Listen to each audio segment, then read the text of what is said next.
just hear from every part of the service, Jesus. And yeah, it just feels like, man, if you have not put your faith in Jesus, today can be that day. Just Romans 10:9 says, if you confess with your mouth that Jesus is Lord and believe in your heart that God raised him from the dead, you will be saved. So yeah, just want to encourage you with that today. Okay, guys, got a few announcements. You should see a QR code behind me, and you can scan that to submit prayer requests, get connected to our church, one of our home groups, find out ways to serve and to give. And one new thing that's up there whenever you click on that and go to the webpage is we have a newsletter that we have just started, and you can put your email in there, and we're going to send out updates, events that are coming up. And so I want to encourage you to subscribe to our newsletter. And Roland, why don't you come on up? He has a special announcement that he would like to share with you. All right, it's a bit of a longer one. Really, it's a short announcement with a little bit of a longer explanation or background. So the announcement is that next Sunday, so March 3rd, from 2 to 4, in the upper room of the Discipleship Center, the church office, whatever you call it, we're going to be having our People of Color listening time. And we've been doing this for a few years now. I think this is our fourth annual. Somebody could correct me if I got that wrong. And so the invitation is, if you're a person of color, we would love to have you come and be part of our group. It's a time for people of color to share with our pastor team just about their experience as a person of color. It can both be kind of in the world more broadly, but also really specifically in this church. And one of the things that I want to share with that too is that oftentimes we have people that come, persons of color who come to that, and they don't actually have anything that's on their mind to share. Part of it is it can actually be part of even you helping understand your own experience, even listening to other people. So you don't kind of have to come with something in your mind like, oh, I want to share this. But if you do, obviously you're welcome to come with a specific set of things to share. So I wanted to share some background on why we do this. I think it's very fitting that Mark shared today about Acts 15.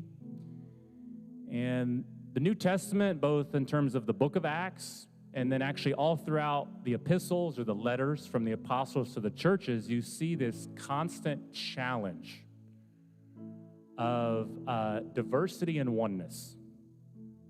And one of the things about Jesus' kingdom and Jesus' church is that there is both a constant invitation toward being one people, but never in a way that obscures or ignores difference and diversity. So we even see that by the time we get to Revelation, to a future point in history, it's every tribe, tongue, nation, right? It's their difference together as one that ultimately glorifies God. It's not the obscuring of their differences that makes them one. It's that as many and diverse people together, they honor God and they glorify Jesus. One of the temptations can be to obscure or ignore difference, to even just kind of sort of want to have this kind of assimilation in which we pretend that there isn't difference in our stories, in our backgrounds, in our races, in our ethnicities. And that doesn't ultimately serve us.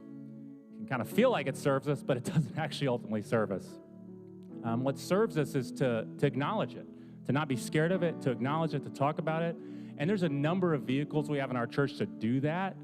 And this is just one of them. Another vehicle we have is the Conversations About Race equipping class. How many of you have taken that? Is there people in here who have taken the Conversations About Race equipping class? Yeah, and so that's a vehicle that's open to everybody, to engage with each other, to hear each other's stories, to learn from Scripture.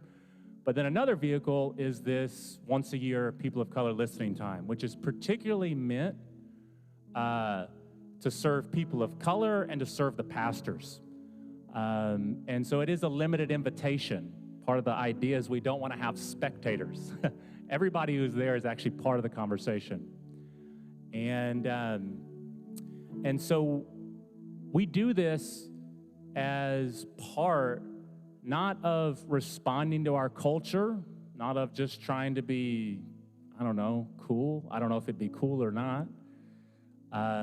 We do it because it's foundational to the New Testament vision of the church.